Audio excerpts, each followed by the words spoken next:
चलिए ध्यान दिया जाए। पिछले दिन बेटा हम लोग पढ़ चुके थे क्या कि कोई धारावाही चालक है बेलनाकार और वो खोखला चालक है, तो उसके कारण हम लोग कैसे चुंबकीय क्षेत्र निकाले थे एम्पियर का परिपथ का नियम लगा करके, ये पिछले दिन तक देख चुके थे। आपको मैं बोला था क्या कि धारा घनत्व तो रिवीजन करके आने के लिए आपको याद होगा कि करंट डेंसिटी, धारा घनत्व जो हम लोग लिखते हैं, ये धारा घनत्व क्या लिखते हैं, आई बट्टा ए। यहाँ से जे बराबर हम लोग क्या लिखते हैं, आई बट्टा ए। और इसमें ये भी ध्यान रखना होता था कि आई तथा ए जो है वो क्या होंगे, लंबवत होंगे। कैसा होगा, लंबवत होंगे। ये चीज आपको मैं पिछले दिन तक बता दिया था। धारा घनत्व इसके बारे में हम लोग ये पढ़े थे कि ये वेक्टर क्वांटिटी है ना। वेक्टर क्वांटिटी है, इसको हम लोग क्या कर सकते हैं, वेक्टर के जैसे घुमा फिरा सकते हैं। एरिया को वेक्टर के जैसे ट्रीट करते थे। बात समझ में आ रही है। तो इसी चीज का आज हम लोग J equal to I by A का थोड़ा सा उपयोग करेंगे। तो इस फॉर्मूला को आपको क्या करना है, ध्यान में रखना है। मैं उम्मीद करूं कि आप लोग रिवीजन करके आए होंगे, ठीक ना। अब देखिए कि जो आज का टॉपिक है हमारा, वो आज का टॉपिक क्या है कि धारावाही धारावाही ठोस बेलनाकार, ठोस बेलनाकार चालक के कारण, ठोस बेलनाकार चालक नहीं, अनंत लंबाई के चालक, ठोस बेलनाकार अनंत लंबाई के, अनंत लंबाई के चालक के कारण चुंबकीय क्षेत्र, चालक के कारण चुंबकीय क्षेत्र आज हम लोगों को निकालना है। कल के क्लास में और आज के क्लास में बस ये अंतर है कि कल जो था ये चालक ठोस चालक था, ठोस चालक नहीं था, खोखला चालक था। और आज जो आपका चालक रहेगा ये कैसा चालक रहेगा, ठोस चालक रहेगा। बात समझ में आ रही है। तो भाई साहब हम लोग क्या करें कि एक बेलनाकार चालक हम लोग कंसीडर करें। माने कि एक कोई सा बेलनाकार चालक है, तो बेलनाकार चालक होगा कैसा, कुछ बेलनाकार चालक होगा कुछ इस तरीके का, ये दो लाइन और इस तरीके का ये दो लाइन। तो ये बेलन अगर इसको बनाना है, तो बेलन बनाना है तो ये बन जाएगा कुछ इस तरह से, बेलन बनाना है कुछ इस तरह से। ये ऊपर भी है अनंत लंबाई तक गया हुआ, और ये नीचे भी कहाँ तक गया हुआ है, अनंत लंबाई तक गया हुआ। बात समझ में आ रही है कि इस बार एक आपके पास ठोस बेलनाकार चालक है। ठोस बेलनाकार चालक का मतलब ये पूरा भाग इसका जो है ये भरा हुआ है चालक से, धातु का बना हुआ। अब इस बेलनाकार चालक के बारे में आपको कभी भी दो चीज तो कम से कम दी हुई रहेगी कि ये जो बेलन है इसकी त्रिज्या कितनी है, और इस बेलन से होकर के जो धारा प्रवाहित हो रही है वो कितनी है। बात समझ में आ रही है। इस बेलन से होकर के जो धारा प्रवाहित हो रही है वो कितनी है, ये आपको दी हुई होगी। इस पूरे कहानी को जो है, इस पूरे कहानी को मैं ऐसे समझाऊंगा कि अगर ये चालक है आपके पास, तो इसमें जो धारा प्रवाहित हो रही होगी ये पूरे सतह से हो रही होगी। जबकि अगर आपके पास खोखला बेलनाकार चालक था, तो खोखला बेलनाकार चालक में केवल सतह से धारा प्रवाहित हो रही थी, है ना। अगर ये ऐसा था खोखला बेलनाकार चालक आपके पास, तो इसमें पहले जो धारा प्रवाहित हो रही थी वो केवल इस बाउंड्री से। लेकिन अगर ये ठोस रहेगा तो इसमें पूरे बीच के भाग से, पूरे सतह से क्या होगा, विद्युत धारा प्रवाहित होगा। तो सतह से जो प्रवाहित धारा का मान है वो है कितना, आई है। बात समझ में आ रहा है।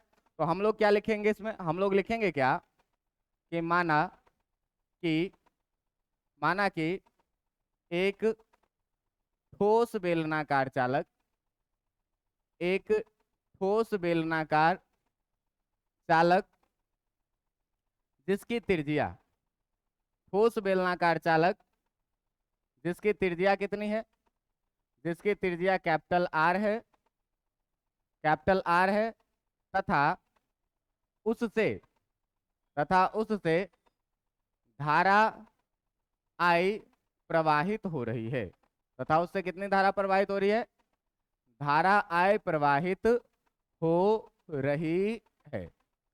अब आप ध्यान दीजिएगा भाई, ठोस बेलनाकार चालक अनंत लंबाई का है, त्रिज्या कितनी है r, और इससे धारा कितनी बह रही है, विद्युत धारा I पूरे सतह से होकर के बहेगी।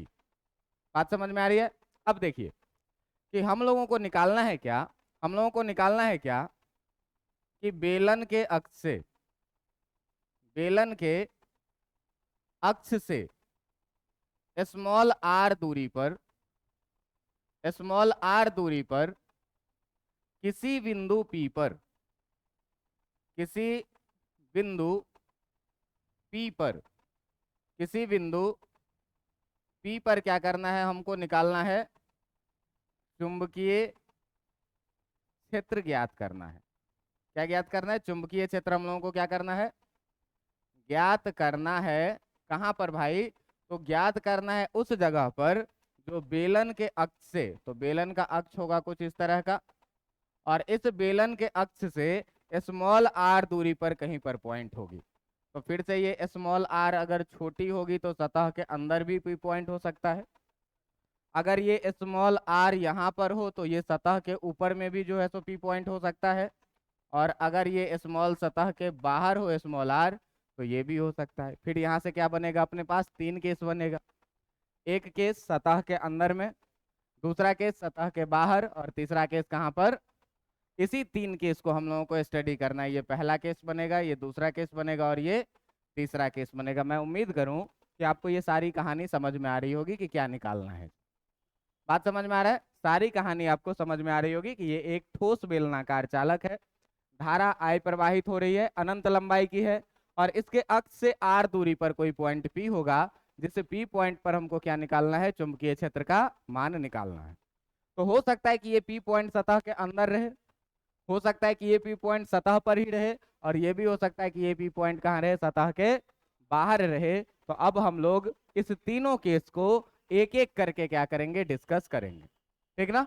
तो इसमें जो सबसे पहला केस हम लोग लेंगे, जो सबसे पहला केस हम लोग लेंगे, इसमें केस 1 जो लेंगे, ये केस 1 लेंगे क्या, कि यदि बिंदु P आपका, यदि बिंदु P जो है वो कहाँ रहे, सतह के अंदर हो। यदि बिंदु P कहाँ पर हो, सतह के अंदर हो, और जैसे ही सतह के अंदर होगा तो स्मॉल r छोटा होगा और कैपिटल R क्या होगा, बड़ा होगा। अब ध्यान से देखिएगा, ध्यान से देखिएगा क्या कि भाई साहब अगर अपने पास ये बेलनाकार चालक है, तो बेलनाकार चालक है कुछ ऐसा, बेलनाकार चालक है कुछ ऐसा, ये इधर भी कैसा, ऐसा, इसका अक्ष है कुछ इस तरह से, इसके त्रिज्या के बारे में हमको पता है कि इसका त्रिज्या है कितना, और इससे जो है, और इससे जो है तो स्मॉल r दूरी पर अक्ष से कोई पॉइंट है P, और इसी P पॉइंट पर हमको क्या करना है, चुंबकीय क्षेत्र निकालना है। अब ध्यान दीजिएगा कि ये पूरा ठोस बेलन है, ठोस बेलन है, तो इसका पूरा का पूरा सतह से धारा I बाहर आएगा। बात समझ में आ रही है। तो अब हमको लगाना है क्या, एम्पियर का परिपथीय नियम। एम्पियर का परिपथ का नियम लगाने के लिए सबसे पहला काम क्या है, एम्पियर लूप चुनना है। और एम्पियर लूप के बारे में मैंने आपको क्या बोला है कि यह एक बंद सतह होना चाहिए, बंद लूप होना चाहिए, बिंदु P से पास करना चाहिए, और सिमेट्रिक होना चाहिए। तो देखो एक ऐसा लूप जो बिंदु P से पास करे, सिमेट्रिक हो, और सिमेट्रिक हो और क्लोज भी हो, ये लूप कुछ ऐसा होगा कि नहीं होगा, होगा कुछ ऐसा लूप। और इसी लूप को हम लोग क्या बोलेंगे भाई, इसी लूप को हम लोग क्या बोलेंगे, इसी लूप को हम लोग क्या बोलेंगे, एम्पियर लूप बोलेंगे। बात समझ में आ रही है, इसी लूप को हम लोग क्या बोलेंगे, एम्पियर लूप बोलेंगे। अब जरा सा इसी पूरे कहानी का आप क्या करिए, टॉप व्यू लीजिए। इस पूरे कहानी को आप क्या करिए, ऊपर से देखिए, इससे धारा बह रही है कैसे, आई, पूरे जगह से धारा बह रही है कैसे, आई। अब जब इसका हम लोग टॉप व्यू लेंगे तो तुम ध्यान से देखो कि तुमको कैसा दिखेगा। तो तुमको दिखेगा क्या कि ये बेलन जो है तो कुछ ऐसा है, ये बेलन कुछ ऐसा है, इसका टॉप व्यू लेंगे तो, और इसके अंदर में जो है तो आपको एक एम्पियर लूप दिखेगा, जो एम्पियर लूप कुछ ऐसा दिखेगा। इसके अंदर में आपको एम्पियर लूप कुछ ऐसा दिखेगा। जो बेलन है वो व्हाइट वाला है, और जो अंदर में ये पिंक वाला दिख रहा है, ये पिंक वाला क्या है, ये है क्या आपका, ये है एम्पियर्स लूप, ये है क्या आपका एम्पियर्स लूप। इसका हम लोग क्या कर रहे हैं, टॉप व्यू ले रहे हैं, ऊपर से देख रहे हैं। अब देखो बेटा, जब धारा ऐसे जाएगी, इस बेलन में अगर धारा ऊपर आ रही है और हम ऐसे झांक के देखेंगे तो ये वृत्त में से धारा मेरे मुंह की तरफ आती हुई दिखेगी। और अगर ये खोखला था तो केवल सतह से आ रहा था, लेकिन ये इस बार पूरा का पूरा ठोस बेलन है, तो इसमें हर एक बिंदु से धारा आई क्या होगी, बाहर आती हुई आपको दिखेगी। हर एक बिंदु से क्या दिखेगी कि धारा आई कहाँ आ रही है, बाहर के तरफ आ रही है। बात समझ में आ रही है कि नहीं? इसका त्रिज्या स्मॉल आर और इसका त्रिज्या कितना, कैपिटल आर। बात समझ में आ रहा है? एम्पियर लूप का चयन हो गया। देखो, जब खोखला गोला था तो एम्पियर लूप के अंदर में कोई धारा नहीं था, लेकिन अब ठोस गोला है तो कुछ धारा एम्पियर लूप के अंदर भी है, कुछ बाहर भी है। बात समझ में आ रहा है? तो एम्पियर लूप का चयन अपना हो गया। दूसरा काम क्या था भाई, कि एम्पियर लूप का दिशा निर्धारित करना। तो एम्पियर लूप का दिशा निर्धारित करने के लिए हम लोग क्या करते थे, राइट हैंड अंगूठा को रखे करंट के डायरेक्शन में बाहर आ रही है, बाकी का 4 उंगलियां जिधर घूमेगा वही क्या हो जाएगा, एम्पियर लूप का डायरेक्शन हो जाएगा। बात समझ में आया कि नहीं? अब देखिए कि इस एम्पियर लूप के डायरेक्शन में आप देखिए कि डीएल को जो अगर हम लेंगे इस पॉइंट पी पर, इस पॉइंट पी पर अगर हम डीएल लेंगे तो डीएल लेंगे किधर, एम्पियर लूप के डायरेक्शन में। और यहां पर अगर हम लोग चुंबकीय क्षेत्र का बात करें तो करंट आ रही है ऐसे, चुंबकीय क्षेत्र भी डीएल के डायरेक्शन में ही होगा, यही क्या हो जाएगा आपका बी। अगर हम लोग बात करें वेक्टर डीएल तथा वेक्टर बी के बीच का कोण, वेक्टर डीएल तथा वेक्टर बी के बीच का कोण का अगर हम लोग बात करें तो बीच का कोण थीटा बराबर जो आ जाएगा वो कितना आ जाएगा, 0 डिग्री। इतनी बातें समझ में आ रही है? अब अगर इतनी बातें समझ में आ रही है भाई, तो एम्पियर का जो परिपथ का नियम है, एम्पियर का परिपथीय नियम से, एम्पियर का परिपथीय नियम से हम लोग ये बात जान रहे हैं क्या, नियम से हम लोग ये बात जान रहे हैं क्या कि भैया जो integration of B dot dl होता है, जो integration of B dot dl होता है वो किसके बराबर में, mu naught times I inside के बराबर में होता है। इतना बात तो आप जानते हैं। अब देखिए ध्यान से कि अगर integration of B dot dl को हम लिखते हैं बी डीएल कॉस थीटा, तो ये भी बराबर किसके हो जाएगा, mu naught times I inside के। आप ध्यान से देखिए कि थीटा के जगह पर अभी हम लोग कितना निकाले हैं, बी डीएल कॉस, और बी और डीएल के बीच का एंगल कितना, ये भी किसके बराबर में होगा, mu naught times I inside के। और आप देखिए कि कॉस 0 डिग्री का वैल्यू जब 1 होगा तो बी डीएल का इंटीग्रेशन कितना हो जाएगा, mu naught times I inside के। अब चूंकि एम्पियर लूप का प्रत्येक बिंदु विद्युत धारा से क्या है, बराबर दूरी रखता है, समान दूरी रखता है ना? तो यहां पर हम लोग ये देख रहे हैं क्या कि जो एम्पियर लूप है, एम्पियर लूप का प्रत्येक बिंदु जो है, एम्पियर लूप का जो प्रत्येक बिंदु है वो धारा से समान दूरी रखती है। धारा से क्या करती है, समान दूरी रखती है। अतः लूप के किसी भी बिंदु पर, अतः लूप के किसी भी बिंदु पर, अगर हम लोग बात करें लूप के किसी भी बिंदु पर, जो b का मान होगा वो b का मान क्या होगा, नियत होगा। b का मान क्या होगा, नियत होगा। और जैसे ही b का नाम नियत होगा भाई, तो हम लोग क्या करेंगे, जो अपने पास integration of B D L equal to mu naught times I inside है, b नियत है तो कांस्टेंट को क्या करेंगे, बाहर निकालेंगे, और इंटीग्रेशन ऑफ डीएल बराबर कितना हो जाएगा, mu naught times I inside. अब यहां से अपने को दो काम है। अब यहां से अपने को दो काम क्या है, पहला काम ये इंटीग्रेशन ऑफ डीएल ज्ञात करें, और दूसरा ये काम कि आई इनसाइड का वैल्यू कितना है, दूसरा ये काम कि आई इनसाइड का वैल्यू कितना है। तो ये तो हमको पता है कि अगर इंटीग्रेशन ऑफ डीएल करेंगे, इंटीग्रेशन ऑफ डीएल करेंगे तो ये जो आएगा, ये आएगा क्या, एम्पियर लूप का क्या आएगा, एम्पियर लूप के परिधि के बराबर में आएगा। क्यों कि डीएल जो छोटा छोटा एलिमेंट हम लोग लिए हैं वो कहाँ पर लिए हैं, एम्पियर लूप पे लिए हैं। और फिर सारे को जोड़ेंगे तो पूरा एम्पियर लूप मिल जाएगा, एम्पियर लूप का परिधि मिल जाएगा। और इस एम्पियर लूप का जो परिधि हो जाएगा वो कितना, इंटीग्रेशन ऑफ डीएल बराबर 2πr। बात समझ में आ रहा है। अब देखो कि आई इनसाइड के लिए हम लोग क्या जुगाड़ लगाने वाले हैं, ध्यान से देखना कि पूरा जो वृत्त है आपका, जो आपका पूरा वृत्त है वो है ऐसा, और इसमें जो आपका एम्पियर लूप है ये एम्पियर लूप है कुछ ऐसा। बात समझ में आ रही है। अब ध्यान देना यहां से कि इसका जो त्रिज्या है एम्पियर लूप का वो है कितना, स्मॉल, और इस त्रिज्या जो पूरा है ये है कितना, कैपिटल। इस बार धारा सतह के हर एक बिंदु से बाहर की तरफ आ रही है। इस बार धारा यहां से भी आ रही है, यहां से भी आ रही है, यहां से भी आ रही है, हर बिंदु से धारा आ रही है, हर बिंदु से धारा आ रही है। किधर के तरफ, बाहर के तरफ। लेकिन सारा धारा इस बार एम्पियर लूप के अंदर में नहीं है, कुछ धारा एम्पियर लूप के अंदर में भी है और कुछ धारा एम्पियर लूप के बाहर में भी। हमको चाहिए कौन सा, अंदर वाला। तो आपको ये पता है कि ये पूरा सतह से जो धारा बाहर आ रहा है इस धारा का मान कितना है, आई।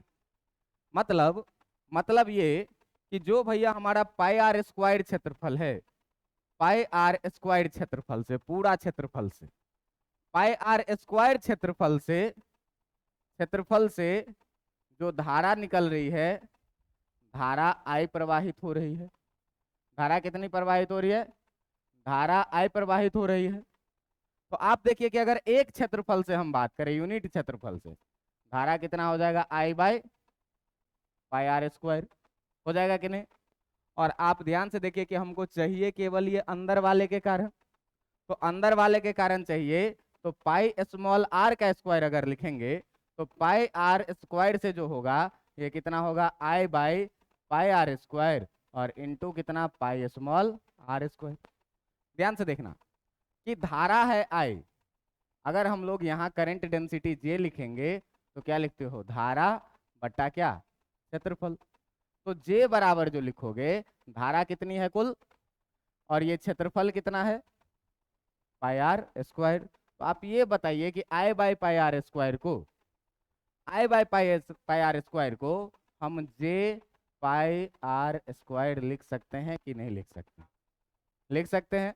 अब देखिएगा ध्यान से कि हमको पाई आर स्क्वायर स्मॉल आर से इस वाले क्षेत्र से जितना धारा बाहर आ रहा है वही धारा मेरा क्या हो जाएगा, आई इनसाइड हो जाएगा। इसका मतलब जो आई इनसाइड का वैल्यू आ रहा है मेरे पास, आई इनसाइड का जो वैल्यू आ रहा है वो आ रहा है कितना, I pi small R square, I pi small R square और बाई कितना, पाई कैपिटल आर स्क्वायर। और इसी को हम लोग जे पाई स्मॉल आर स्क्वायर भी लिख सकते हैं, जहां पर जो है तो आपका जे क्या है, जे जो है आपका ये क्या है, धारा घनत्व है। बात समझ में आ रही है। जहां पर जे क्या है आपका, धारा घनत्व है। तो अब आई इनसाइड के जगह पर हम लोग I pi capital R square by pi R square रख सकते हैं या फिर जे पाई आर स्क्वायर रख सकते हैं। अब इस दोनों का मान जो है तो इस समीकरण में आप रखिए, ठीक ना। इस समीकरण में क्या करेंगे, दोनों का मान रखेंगे। तो जब दोनों का मान रखोगे भाई क्या करेंगे, समीकरण एक में हम लोग क्या करेंगे, इंटीग्रेशन डीएल तथा आई इनसाइड का मान रखने पर, तथा आई इनसाइड का मान रखने पर, ध्यान देना जब खोखला चालक था तो अंदर से कोई धारा प्रवाहित नहीं हो रही थी, लेकिन अगर ठोस चालक है तो हर जगह से धारा प्रवाहित होगी। तो क्या है भाई समीकरण एक, समीकरण एक है B times integration dl, B times integration dl equal to mu naught times क्या, आई इनसाइड। बी के जगह बी रहने देंगे। Integration of dl 2 pi small R आया है, कितना लिखेंगे, 2 pi small R equal to mu naught, और आई इनसाइड के जगह पर I pi small R square और by capital pi R square, ठीक ना। I pi small R square और बाई कितना, पाई आर स्क्वायर। आप ध्यान से देखेंगे तो पाई से ये पाई जाएगा और एक आर से ये स्क्वायर जाएगा, यानी कि बी इक्वल टू जो बचेगा म्यू नॉट आई बाई 4, 2 इधर जाएगा, नहीं 4 क्यों, म्यू नॉट आई बाई 2 इधर मल्टीप्लाई में है तो इधर भेज दो, तो डिवाइड में आ जाएगा और पाई कैपिटल आर स्क्वायर, और ऊपर में एक आर भी बच रहा है। बात समझ में आ रहा है? ऊपर में देखो म्यू नॉट बचा, आई बचा, एक आर बचा, म्यू नॉट आई आर, और नीचे में पाई आर स्क्वायर बचा, और ये 2 इधर मल्टीप्लाई से आया, इधर कहाँ, डिवाइड में। तो ये चीज जो हमारा निकल के आया, क्या निकल के आया, बी इनसाइड निकल के आया। और बी इनसाइड निकल के आया कितना, mu naught I R by 2 pi capital R square. अब इसमें आप ध्यान से देखिए कि इसमें म्यू नॉट कांस्टेंट है, आई का वैल्यू कांस्टेंट है, नीचे का 2 पाई कैपिटल आर कांस्टेंट है। ये स्मॉल आर का वैल्यू चेंज हो सकता है। कैसे चेंज हो सकता है स्मॉल आर का वैल्यू, तो ये देखो कि अगर हम अक्ष के पास में रहेंगे तो आर छोटा रहेगा, और जैसे जैसे बढ़ते जाएंगे आर का वैल्यू बढ़ता जाएगा। तो इस स्मॉल आर का वैल्यू हम लोग क्या कर सकते हैं, चेंज कर सकते हैं। मतलब सीधा सीधा बात ये देखने को मिल रहा है यहाँ से, क्या सीधा सीधा बात ये देखने को मिल रहा है क्या, कि बी जो अंदर में है ये डायरेक्टली प्रोपोर्शनल है किसके, आर के। जैसे जैसे आर का वैल्यू बढ़ता जाएगा वैसे वैसे चुंबकीय क्षेत्र का भी वैल्यू क्या होता जाएगा, बढ़ता जाएगा। ये कहानी समझ में आ गई होगी। अब देखिए कि अगर हमको सतह के बाहर निकालना है तो केस 2 हम लोग लेंगे कहां पर, सतह के बाहर के लिए। तो अगर हम लोग केस 2 में बात करें, अपना ले रहे हैं क्या, केस 2।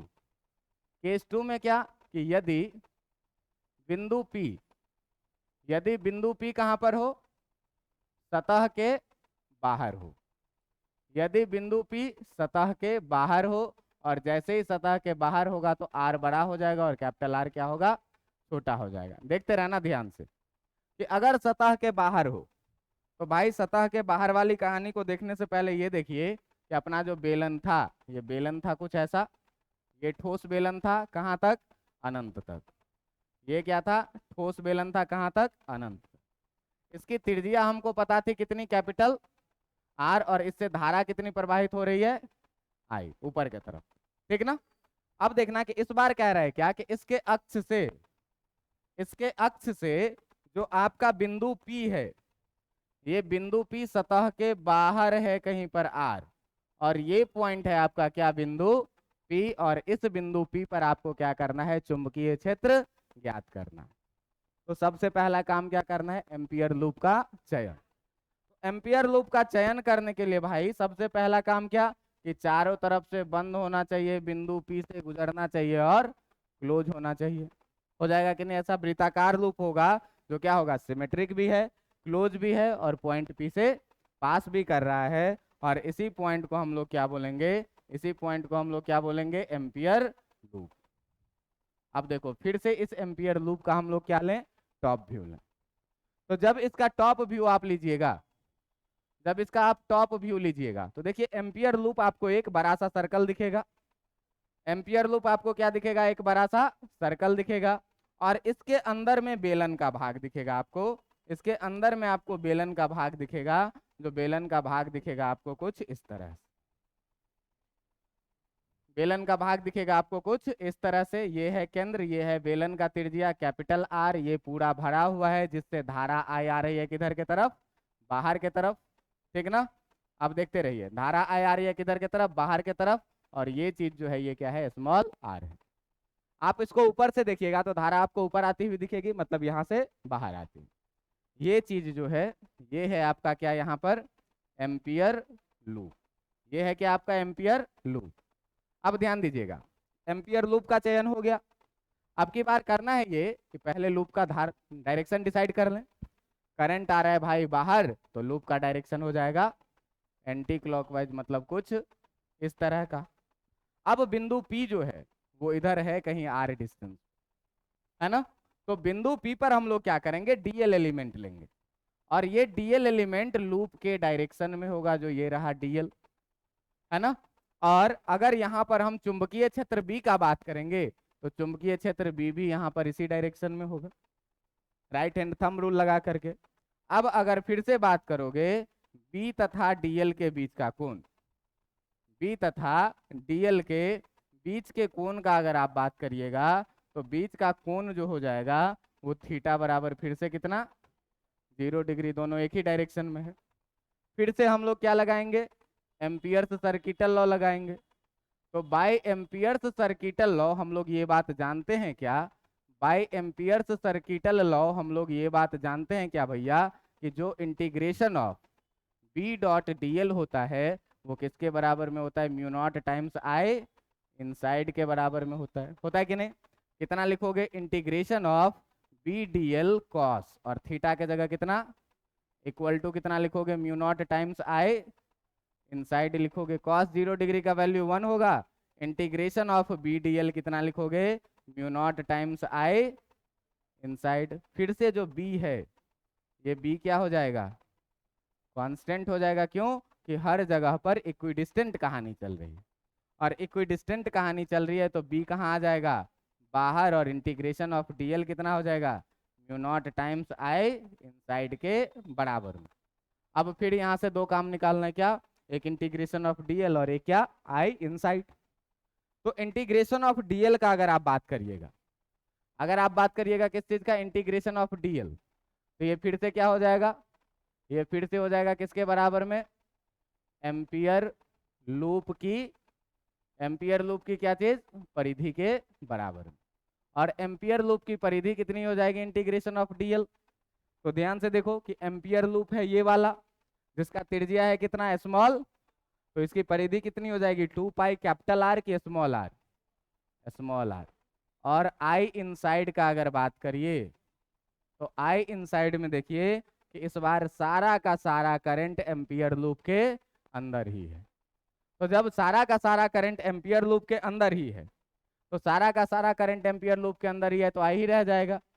अब इस दोनों का मान जब रखेंगे हम b times integration dl equal to mu naught times I inside में, आई इनसाइड में, तो ये कितना हो जाएगा b into 2 pi small r बराबर कितना, म्यू नॉट इंटू आई, और b इक्वल टू कितना निकल के आ जाएगा, mu naught I by 2 pi r। यहाँ ध्यान से देखो कि ये b कब की बात हो रही है, बात हो रही है किस चीज की, आउटसाइड की, बाहर पॉइंट p है, और ये कितना आया, mu naught I upon 2 pi R के बराबर में। ध्यान से आप देखेंगे तो mu naught constant, I constant, 2 pi constant, मतलब यहाँ पर जो बी आउटसाइड है ये इनवर्सली प्रोपोर्शनल है किसके, आर के। बात समझ में आ रही है। अब देखो एक तीसरा केस, कि अगर केस 3 का बात करें, केस 3 का बात करें क्या, कि यदि बिंदु P जो है, यदि बिंदु P सतह पर हो, यदि बिंदु कहाँ पर हो, सतह पर हो, और जैसे ही सतह पर बात करेंगे तो स्मॉल आर किसके हो जाएगा, कैपिटल आर के बराबर में। तो अगर बी एट सरफेस पर बात करेंगे तो बी एट सरफेस पर बात करेंगे तो कितना हो जाएगा, mu naught I by 2 pi small R के जगह पर कितना, कैपिटल आर। इतनी बातें, तीनों बातें समझ में आ गई कि नहीं आ गई। अच्छा जरा सा देखो एक चीज और, पहले केस में, पहला केस का रिजल्ट है ये, इसी को अगर हमको लिखने का मन हो करंट डेंसिटी के टर्म में, इसी चीज को, तो इसी चीज को अगर लिखने का मन हो करंट डेंसिटी के टर्म में, तो आप ध्यान से देखिएगा कि हम लोग पढ़े क्या, J equal to I by 2 pi, 2 pi नहीं, खाली पाई कैपिटल आर स्क्वायर, ये ना। अब इसी फॉर्मूला का देखो कि जो B इनसाइड है, इस B इनसाइड को मैं mu naught R by 2, mu naught small R by 2 into I by pi capital R square लिख सकता हूँ क्या, लिख सकता हूँ क्या, कितना, म्यू नॉट आर को पहले लिख लिया, 2 को पहले लिख लिया, और आई बाई पाई आर स्क्वायर को बाद में लिखा। करंट डेंसिटी J कितना होता है, आई बाई पाई आर स्क्वायर। तो इसी B इनसाइड को जो है, तो इसी B इनसाइड को आप mu naught R by 2 into J भी लिख सकते करंट डेंसिटी के टर्म में। बात समझ में आ रहा है कि नहीं।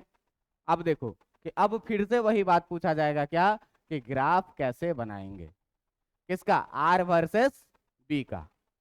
मतलब अगर ठोस बेलन के कारण आपको कह दे क्या कि ग्राफ बना करके दिखाइए किस चीज का, तो ग्राफ बना करके हमको दिखाइए किस चीज का, ग्राफ बना करके दिखाइए किस चीज का, तो बी बी वर्सेस आर का, बी वर्सेस आर का। तो देखिए अभी तक पढ़े क्या चीजें हम लोग पढ़े हैं, एक तो पढ़े हैं बी इनसाइड, बी इनसाइड कितना पढ़े हैं, mu naught I R by 2 pi R square, यही था क्या।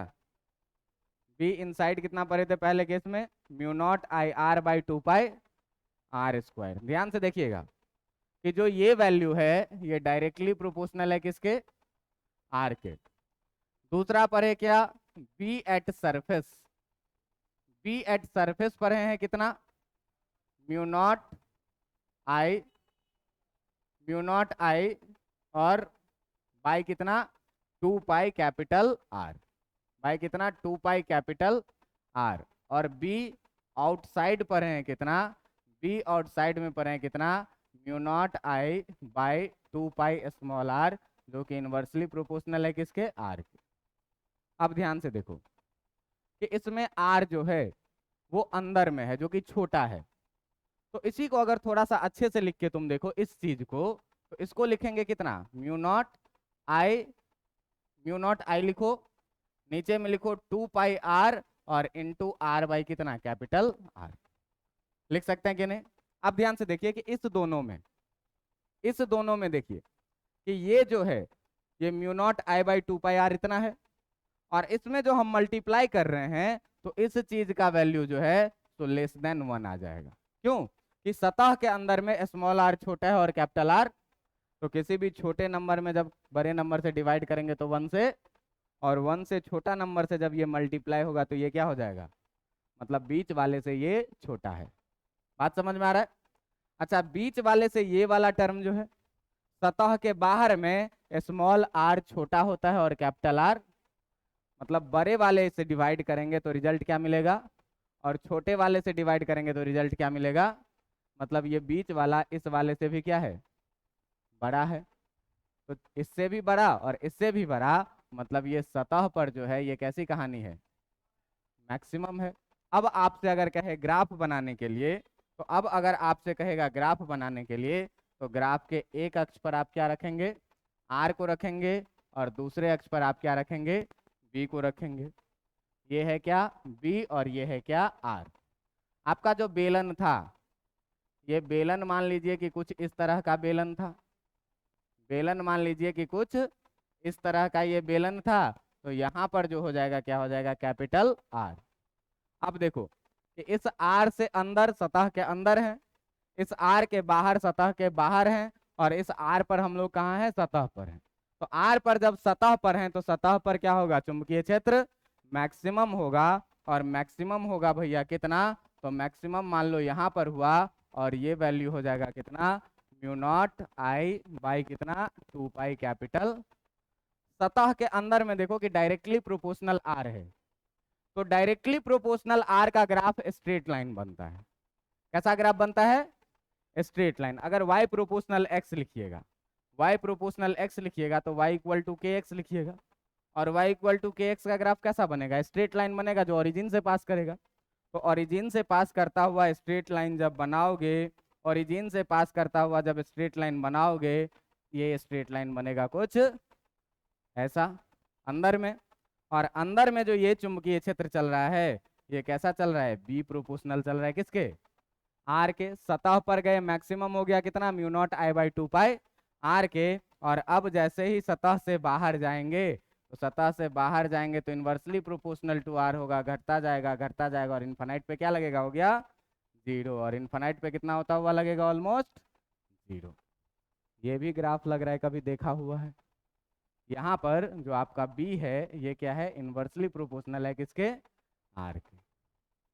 बात समझ में आई कि नहीं। तो ये था आज का पूरा क्या चीज, आपके ठोस सिलिंड्रिकल चालक जो कि अनंत लंबाई का हो, उसके कारण चुंबकीय क्षेत्र कैसे निकाला जाएगा। करंट डेंसिटी का टर्म यूज किए किस चीज के लिए, तो किस चीज के लिए, तो आंतरिक करंट को निकालने के लिए। यहाँ पर सतह के अंदर में कितना करंट है। तो यहाँ पर तुमको अगर करंट डेंसिटी नहीं समझ में आए तो सीधे एकीकी नियम यूनिटरी मेथड ध्यान में रखिएगा कि पूरा सतह से आई करंट बह रहा है, मतलब पाई आर स्क्वायर क्षेत्र से आई धारा प्रवाहित हो रही है, तो एक से कितना होगा, इतना बाय पाई आर स्क्वायर। हमको चाहिए कितना से, छोटे वाले से, यानी कि पाई स्मॉल आर स्क्वायर से, तो पाई स्मॉल आर स्क्वायर से कितना धारा प्रवाहित होगा, यही मान किसका होगा, आई इनसाइड का। और इसी वैल्यू को आप पुट कर देंगे, तो आपका काम हो जाएगा। बात समझ में आ गया। आज के लिए इतना काफ़ी है, इसको पढ़ के आइएगा। फिर अगले दिन से हम लोग शुरू करेंगे अब कुछ नया चीज़, सोलेनाइड, टोराइड, ये सब चीज़। अब देखो सोलेनाइड क्या होता है, टोराइड क्या होता है, ये सब चीज़ अगले दिन से